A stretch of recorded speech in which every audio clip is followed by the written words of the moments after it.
একজন বয়স্ক মহিলা ইন্তেকাল করলেন। গ্রামের মানুষ মিলে তার কবর খোঁড়ার জন্য একজন ইমানদার লোককে ডাকলেন।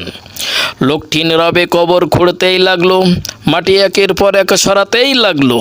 তার মনে হচ্ছিল এই মহিলার জীবনে নিশ্চয়ই কিছু বিশেষ ব্যতিক্রম বিষয় ছিল। কাজ শেষ করে যখন সে একটু বিশ্রাম নিতে বসলো, হঠাৎ তার মাথা ঘুরে গেল আর সে মাটিতে লুটিয়ে পড়ল। ঠিক তখনই সে এক আশ্চর্য দৃশ্য দেখল। আকাশে যেন খুলে গেল, একজন উজ্জ্বল নূরের ফেরেশতা নেমে আসলো। তারা একের পর এক বলছে, তার জন্য জান্নাতি খাবার নিয়ে এসো, তাকে জান্নাতি পোশাক পরায়ে দাও, তাকে সম্মানের সাথে জান্নাতে নিয়েই চলো। দৃশ্যটা এতটাই জীবন্ত ছিল যেন সব কিছু তার চোখের সামনেই ঘটছে। হঠাৎ তার জ্ঞান ফিরে এলো। সে ঘামতে ঘামতে উঠে বসলো।